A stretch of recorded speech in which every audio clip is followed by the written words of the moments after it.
루키는 이런 질문으로 우리로 하여금 시작하도록 이끕니다. 캠브리지에서 루키를 전공한 한 여성 신학자가 1장을 이렇게 주석을 마치면서 이런 질문을 던졌습니다. 그럼에도 불구하고 하나님은 룻과 나오미의 하나님이신가? 룻과 나오미 두 여인의 형편은 어떠했습니까? 사사들이 치리하던 때에 흉년이 들어서 유다 베들레헴에 살던 엘리멜렉, 나오미의 남편이지요. 엘리멜렉이 아내인 나오미와 두 아들 말룡과 기럨을 데리고 모압 지방, 자기가 살던 고장을 떠나 이방 땅 모압 지방으로 가서 거주하게 됩니다. 1장 1절 말씀이죠. 이들은 이 엘리멜렉의 가문은 유다 베들레헴 에브랏이란 곳의 사람들이었습니다. 2절. 그런데 이 가족들이 무슨 연유인지는 도통 모르겠으나 가문의 남자들은 엘리멜렉 그리고 두 아들인 말론과 기럨, 이름도 어렵죠.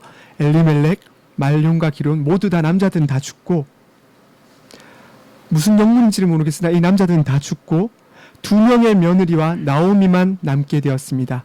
그 집안의 여자들만 남게 되었습니다. 시어머니인 나오미와 오르바라는 며느리 그리고 룻만 남게 되었습니다.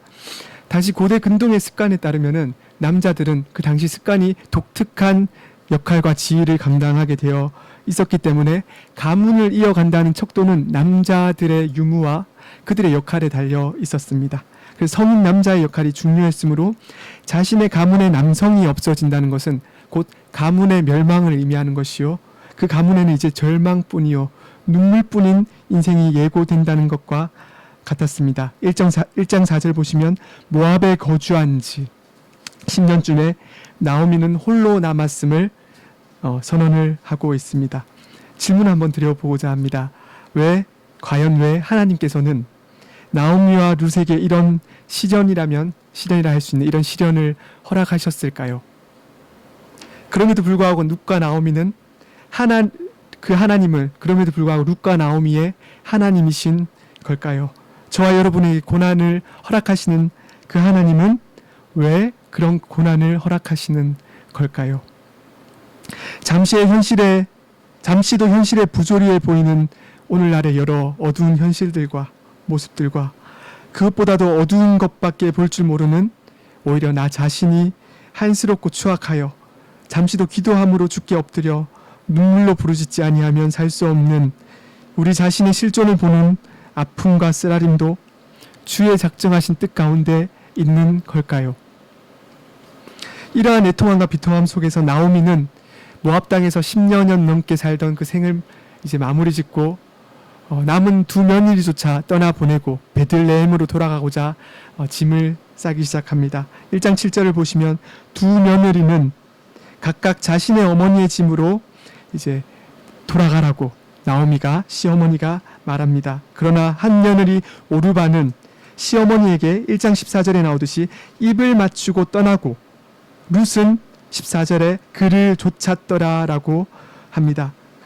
나오미가 남겠다는 며느리 룻에게 돌아가라고 계속 강권하자 나오미는 그 유명한 신앙 고백이 여기서 등장합니다. 룻이 이르되 내게 어머니를 떠나며 어머니를 따르지 말고 돌아가라 강권하지 마옵소서.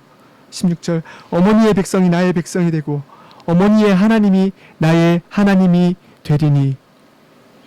이방 땅 여인이 이렇게 시어머니를 쫓겠다고 하는 고백이었습니다.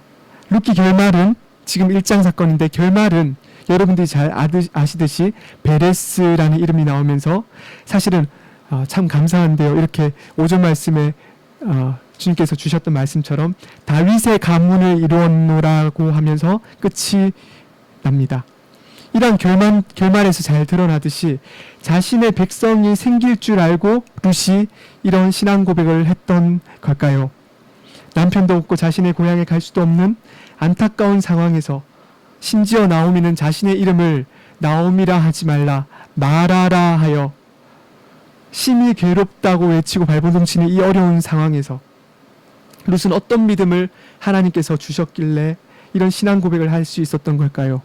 과연 인간의 힘으로 인간의 착한 마음 씀씀이가 이런 룻의 고백을 이끌어냈던 걸까요? 시어머니 나오미가 룻과 또 다른 며느리를 룻의 동서인 오르바를 고향에 돌아가라고 하면서 너희가 돌아가야 하는 중요한 이유 두 가지가 있으니 라고 제시를 합니다.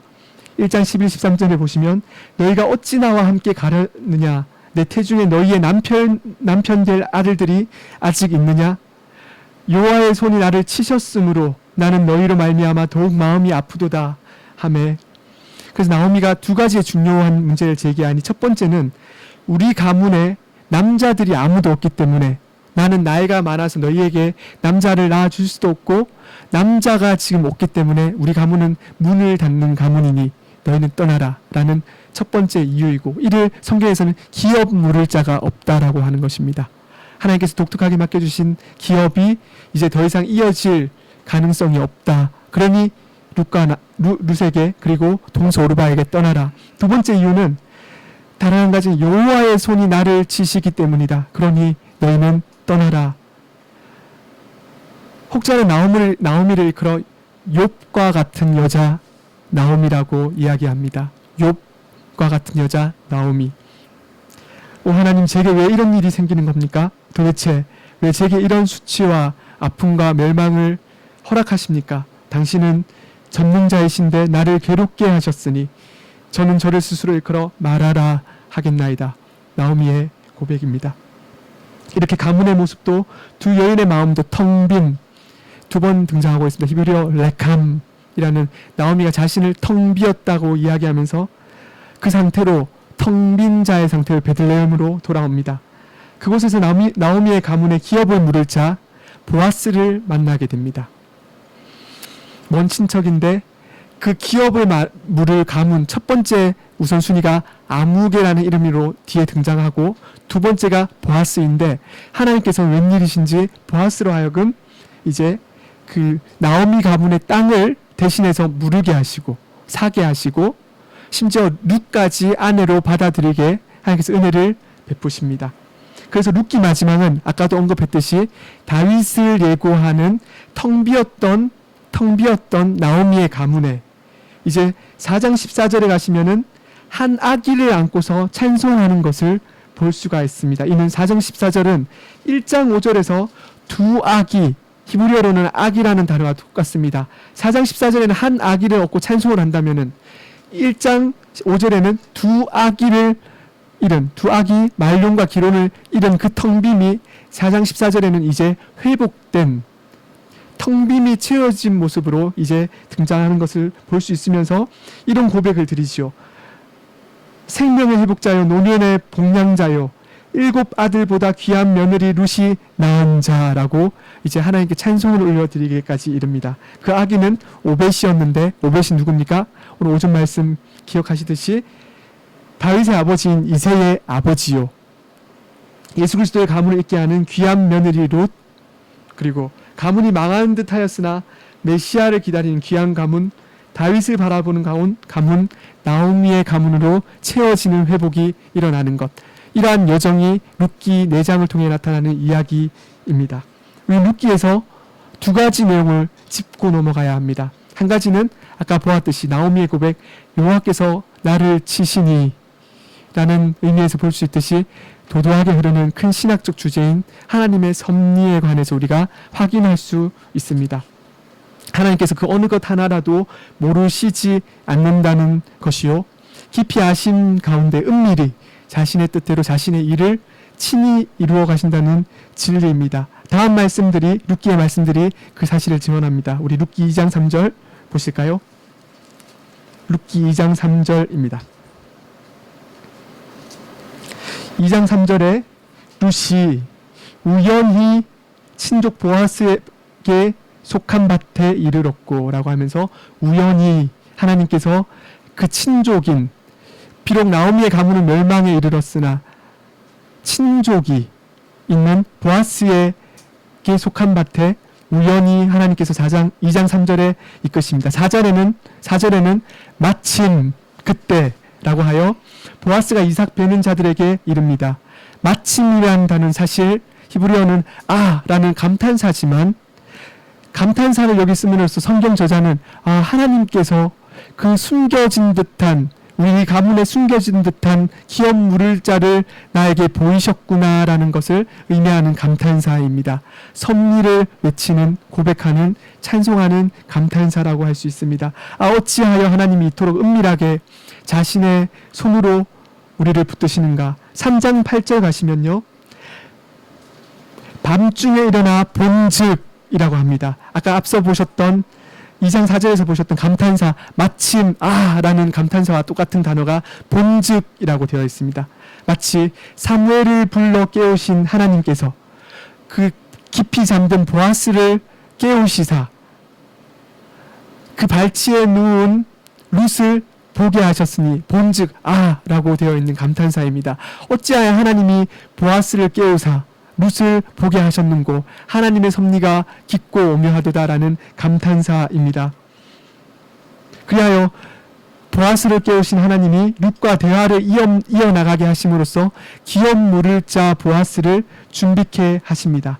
또한 4장 1절에 가서 보시면은 오늘 본문 4장 1절 성문에 앉아있는 그때에 마침 보아스가 기업 물으기 위해서는 법적으로 첫 번째 기업 물을 자의 권한이 있는 4장 1절에 아무개가 기업 물으지 않겠노라고 자기의 기업 물을 권한을 포기해야 되는데 그 협상을 하기 위해서 보아스가 아무개라는 그 아저씨를 만나야 되는데 마침 하나님께서 그 성문에 아무개가 지나가게 하시니 마침 또 감탄사입니다. 하나님께서 또한 내가 마음을 쓰고 있는 이때에 법적으로 해결되어야 할 문제를 해결할 수 있는 기회를 주셨구나. 하나님의 섭리하심이고 은밀하고 깊으신 하나님의 작정에 따른 그의 깊으신 사랑의 손길이 보아스를 이끄시는 것입니다. 여러분, 이 암흑과 같은 이 어두운 이 대한민국이라는 지평 속에 살고 있는 이 시기에 마치 오늘날 대한민국을 투영하는 듯한 나오미와 룻의 시대에 하나님은 침묵하지 아니하시고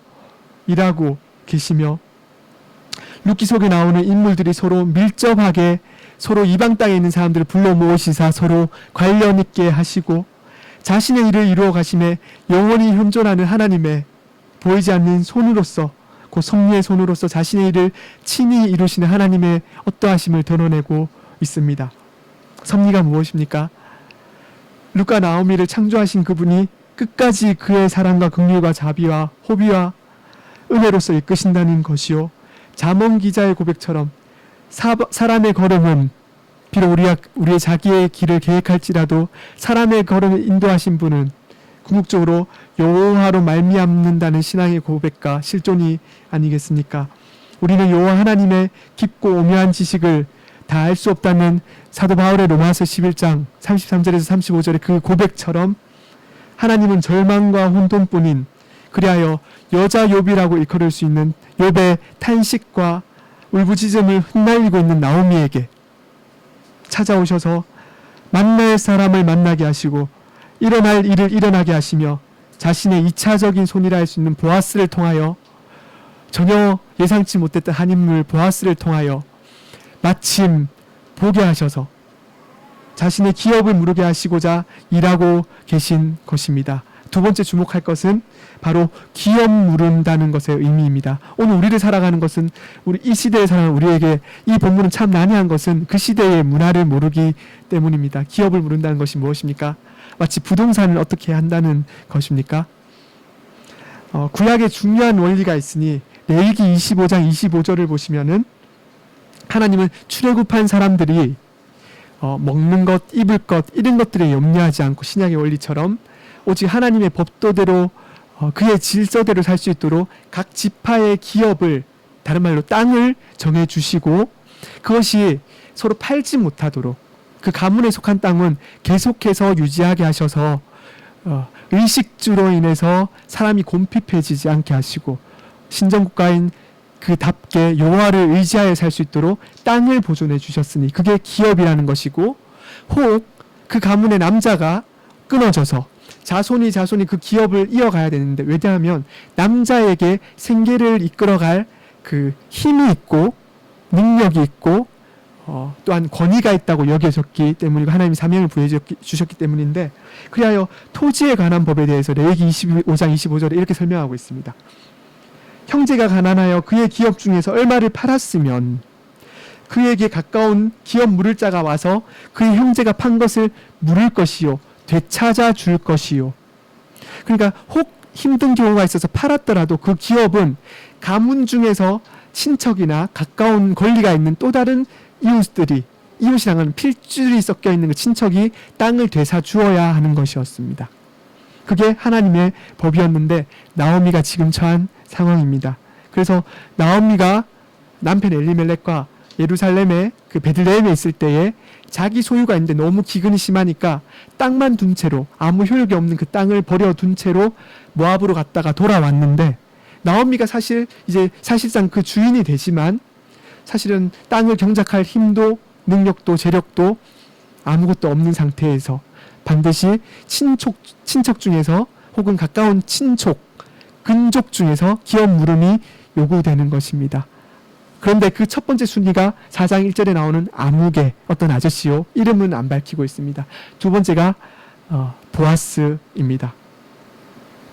그런데 하나님께서 또한 독특한 단어로 이 하나님의 역사를 이루시는데 3장 18절에 오늘이라는 단어를 사용하고 있습니다. 보실까요? 3장 18절 오늘 보아스를 통하여 기업 물음의 사건을 소망하기 시작합니다. 나오미가 오늘 내가 여호와의 하시는 일을 보겠노라 라고 하시면서 이제 3장 18절에 오늘이 이루어지는데 이거는 2장 20절에 관련되는 말씀입니다. 엘리멜렉의 친척쯤 되는 사람이 이제 나와 관련 있는 기업 물을 사람이구나 하여 3장 18절에 오늘이라고 하여서 무언가 또 다른 해결의 실마리를 보게 되는데 그리하여 보아스가 룻과 관련하여 이제 내가 룻 너에게 기업 물을 자가 되고 아내가 되겠다 하여서 이제 이러한 절차가 나온 게 오늘 본문입니다. 오늘 본문 보실까요? 그런데 아까 말씀드렸듯이 아무개를 먼저 이렇게 협상을 해야 되기 때문에 공개적인 법정에서 이제 협상이 이루어지는 겁니다. 아무개가 권리를 포기해야 되는. 그래서 1절을 보시면은 여기는 그리고 보아스가 올라갔다라고 표현하는 게 히브리어적 순으로 맞습니다. 왜냐하면은 앞에서 장면이 끊겨지고 마치 새로운 이야기가 시작되는 왜냐하면 보아스가 새로운 일을 시작하고 있는 단계에서 그리고 보아스가 올라갔다라고 하면서 앞 장면과 이어지는 것이 아니라 새로운 장면을 이어지고 2절은 그가 데려왔다. 장로들이 그 성문을 매일 아침 일을 하기 위해서는 모든 마을의 주민들이 성문을 지나는데 장로들이 그냥 지나갈 때 불러 모은 게 아니라 적극적으로 그들을 데려왔다라고 히브리어 원문은 되어 있습니다. 그래서 그가 법적 회의를 열기 위해서는 보아스와 마을에 있는 장로들 10명과 특별히 성문을 지나는 권리 있는 몇몇 사람들이 법적 증인들이 필요했습니다. 3절 나오미가 소유지를 판다고 하는데 이제 그런 이야기들이 나오고 그러면 4절에 보시면은 중간에 내가 물으려면이라고 하는데 이 말은 만일 네가 기업 물으기를 원한다는 의미입니다. 그래서 이제 협상을 하는 거죠. 보아스가 첫째 아무개에게 네가 만일 기업 물으기 원하면은 땅을 가져가서 책임을 져라 라고 이러하는 의미의 내용이 나오고 있습니다. 5절에서 8절은 보아스의 협상이 이제 점점 진행되고 있는 과정인데 아무개 씨가 그 처음에는 물은다고 하다가 나중에 보시면은 안 하겠다라고 하는데 그 이유가 뭐냐면은 룻까지 책임져야 되니까 그렇습니다. 원래는 땅만 가지고 있으면 계산을 해보니까 이 땅을 잘 사용하면은 나오미의 땅을 잘 사용해서 경작하면은 내가 좀 손해보는 듯 하지만 처음에는 그 열매로 따지면은 내가 이익을 보겠거니 했는데 룻까지 아내로 맞아들이려고 생각하니까 손해를 보겠다는 계산이 떨어져서 그래서 그 아무개 씨는 그것을 포기하게 되고 신발을 던지는 행위가 나오고 신발을 던지는 행위가 나오고 9절 10절에서는 계속해서 보아스가 자신이 법적으로 정당함을 확증하는 과정이 나옵니다. 마치 어떤 의미의 단어냐면은 오늘 이 순간이라는 단어가 얼마나 중요한 단어냐면은 여호수아서에 그리고 사무엘상에 마치 여호수아가 세겜에서 백성만 더불어 하나님 앞에서 언약을 맺는데 거기서 그날에 하나님 앞에서 내 생명을 다해서 여호와의 율법을 지키겠습니다 하여 그 맹세하는 듯한 강한 어조로서 하는 단어와 똑같은 의미입니다. 그래서 오늘 이 순간을 강조하면서 보아스가 내가 이제 룻의 하나님의 정하신 섭리에 따라서 기업 물을 자가 되었다 라고 하면서 마지막 4장 후미에 가면은 다윗의 가문을 이을 자가 되었노라고 하면서 4장이 끝납니다. 존경하는 십자가 지기교회 성도 여러분, 룻기가 오늘 이 복잡해 보이는, 사실 룻기는 대략 기원전 1000년부터 600년 어간에 쓰여진 성경입니다. 사사 시대를 배경으로 하지만 다윗의 이야기가 나오기 때문에 다윗 시대를 아는 약 1000년부터 600년 사이에 기록되었다라고 학자들은 평가를 하는 성경인데, 단지 과거의 이스라엘의 역사요, 다윗이 어떻게 나왔는가 하는 차원의 가문의 역사일 뿐입니까? 그렇지 않습니다. 모든 성경은 하나님의 감동으로 된 것으로 교훈과 책망과 바르게 함과 위로 교육하기에 유익하다고 했는데, 그 앞에 말씀에 보면은 성경은 능히 너로 하여금 그리스도 예수 안에 있는 믿음으로 말미암아 구원에 이른다고 하셨으니, 룻기도 우리에게 의미 있는 과거의 역사서 정도뿐만 아니라 오늘 우리에게 의미 있는 구원의 말씀입니다. 이렇게 볼 때에 아까 오전에서 귀하게 말씀 주셨듯이 다윗의 가문을 볼 때 이제 그리스도가 떠오르십니까? 마지막에 있는 베레스로부터 시작되는 그 다윗의 족보를 볼 때 그리스도가 떠오르십니까? 룻과 보아스를 통해 다윗의 가문을 예비하신 삼위일체 하나님의 어떠하심 가운데 베풀어 주신 그 은혜와 곧 친히 하나님이신 그분이 성육신하신 그 은혜가 이제는 떠오르십니까? 특별히 주의 은혜를 찬송하는, 여러분 잘 아시듯이 에베소서 1장 4절에서 6절의 이 말씀은 우리 기독교 진리의 총체를 담고 있다고 배웠고, 특별히 칼빈은 그의 주석에서 바울이 가르친 근본교리라 하여서 여러 가지 특징들을 설명합니다. 우리 잠시 보실까요? 에베소서 1장 4절에서 6절 말씀입니다.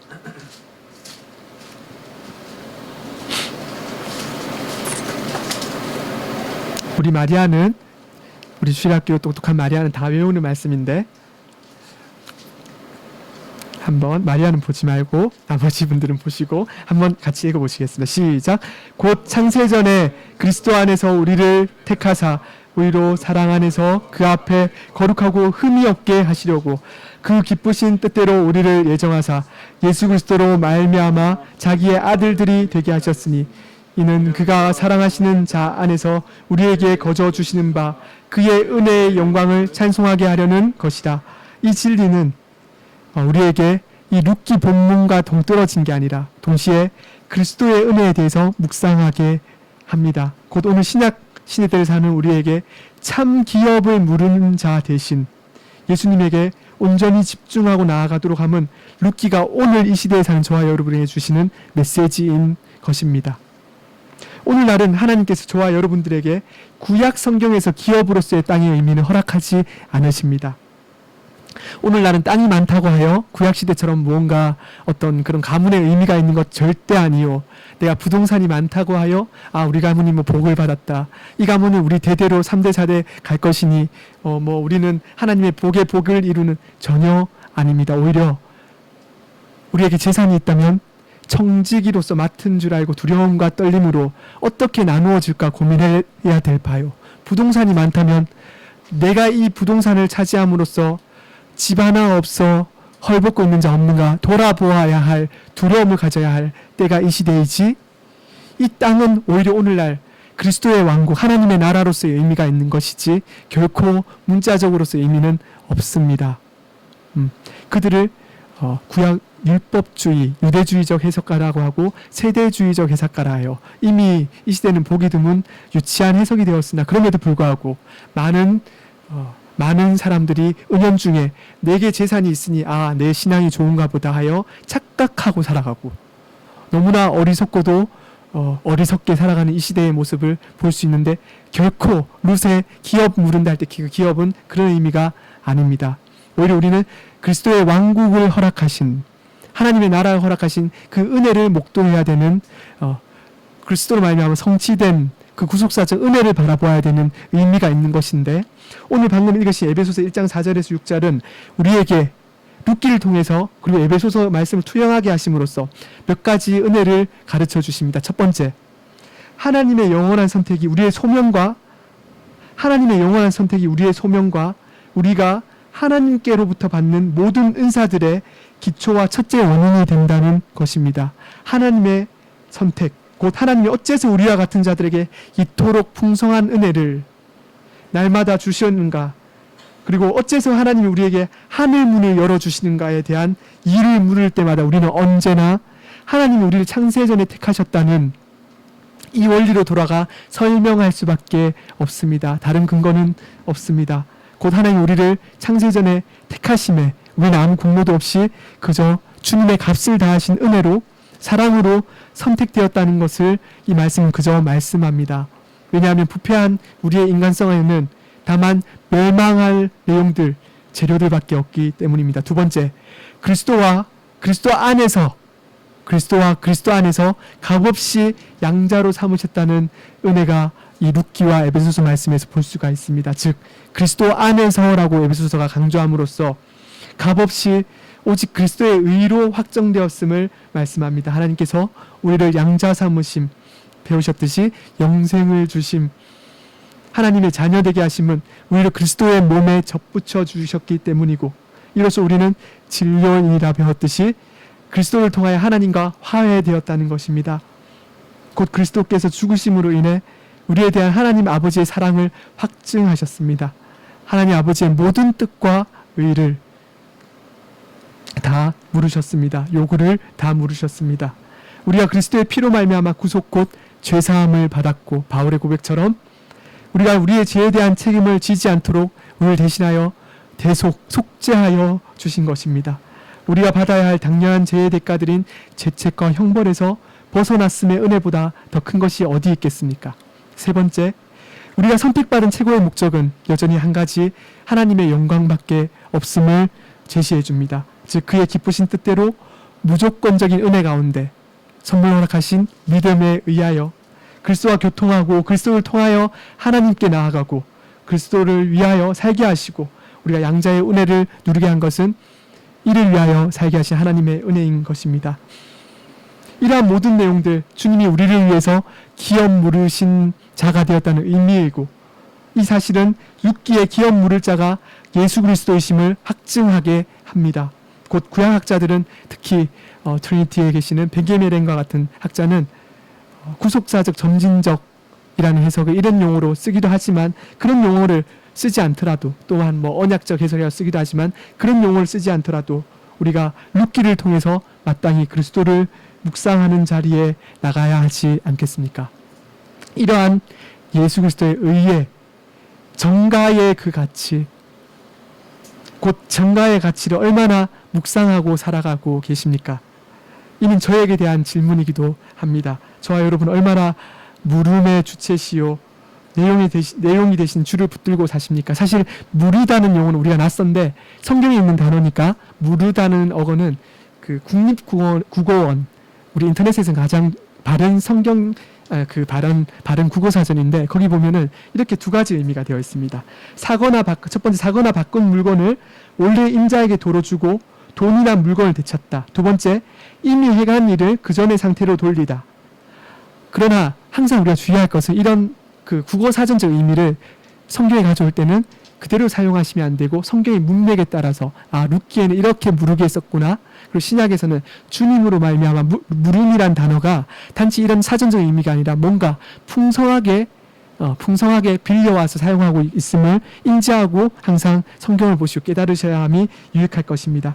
그리하여 이 물음의 주체가 되시고 내용이 되신 주님은 우리의 구원의 의가 되시고, 그리하여 우리는 의를 받고 자녀가 되는 의를 받았을 뿐만 아니라 오늘 거룩으로 나아가도록 이끌림 받는 의, 그래서 거룩해지는 삶, 성화의 의를 받고 있으며, 이로써 대리적 공로를 묵상하게 하는 하나님의 은혜를 받았으며, 그게 우리인데, 또한 주님이 우리의 죄를 대신하여 배상하셨다는 측면에서 물으신 분이심도 기억하고 묵상해야 하는 것입니다.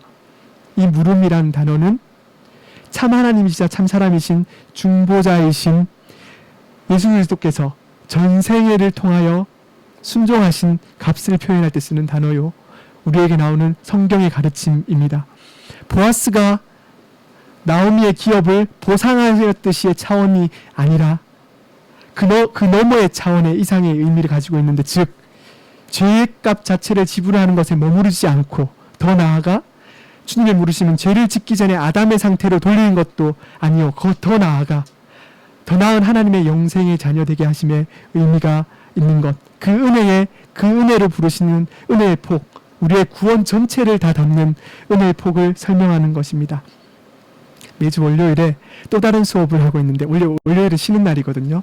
공짜로 수업을 받고 있는데 우리 담임 목사님과 부목사님과 이제 그 툴레틴이라는 17세기의 칼빈 위에 나온 학자의 글을 읽고 있습니다. 우리 조국 형제님 집에도 책이 있어서 제가 몰래 책이 없을 때 빼오려고 하다가 앨범 가져왔는데 그 툴레틴의 책을 보면은 그래서 그 기독론 부분의 한 파트를 맡아서 이제 번역하고 설명하는 숙제를 맡았어요. 그런데 제가 맡은 부분은 성육신의 필연성이라고 번역하면 될까요? 성육신의 필연성이란 부분인데 주님이 왜 성육신 하셨을까? 하나님이신 분이 왜 굳이 하나님이자 사람으로 성경들이 이 땅에 오셨는가에 대한 설명을 제시하는데 엄청 거창하게 설명하는 게 아니라 단 한 문장으로 설명하고 있습니다.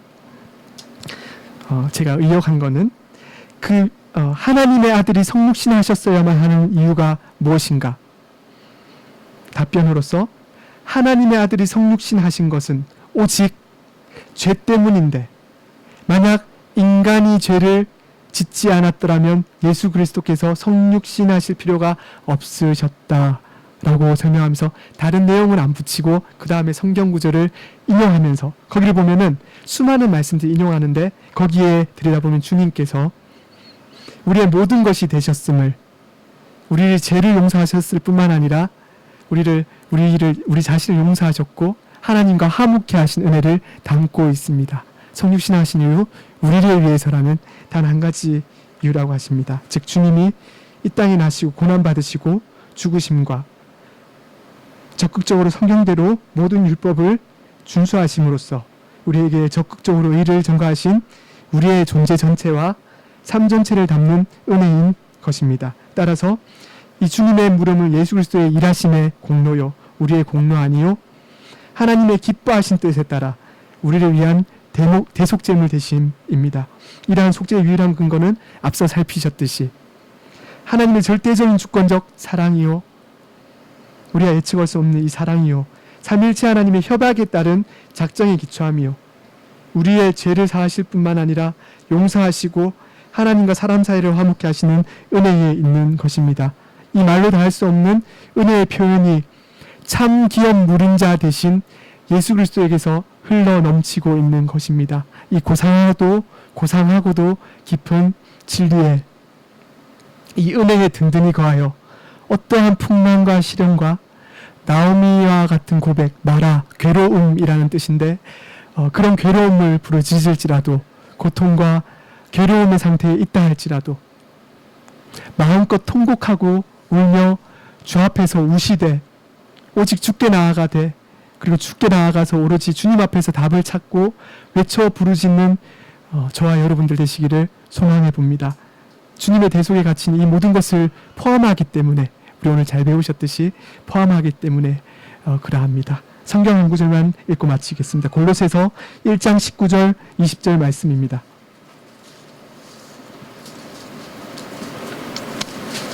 제가 읽겠습니다. 골로새서 1장 19절 20절 아버지께서는 모든 충만으로 예수 안에 거하게 하시고 그의 십자가의 피로 화평을 이루사 만물 곧 땅에 있는 것들이나 하늘에 있는 것들이 그로 말미암아 자기와 화목하게 되기를 기뻐하심이라. 아멘. 기도하시겠습니다. 거룩하신 아버지 하나님, 크신 은혜와 한량없는 사랑을 감사드립니다. 우리의 구원의 전부가, 우리 구원의 총체가 예수 그리스도의 중보자 되신 예수 그리스도의 물음으로 그리스도와의 연합을 누리는 저희가 얻게 하신 은혜를 감사합니다. 묘아를 앙망케 하시고 우리로 하여금 자녀답게 살게 하시고 오직 그리스도의 편지되어 우리와 우리를 위하여 구원을 허락하신 성삼위일체 하나님만을 위하여서 오늘도 의와 정의를 위하여 공평과 평화를 위하여 이 세상 속에서 빛과 소금으로 마땅히 살게 하여 주시옵소서. 그리하여 오늘과 이번 한 주도 주님만을 위하여 사는 우리 십자가 지기들 되게 하여 주시옵소서. 모든 영광 주께 올려드리며 거룩하신 예수님 이름으로 기도드립니다. 아멘.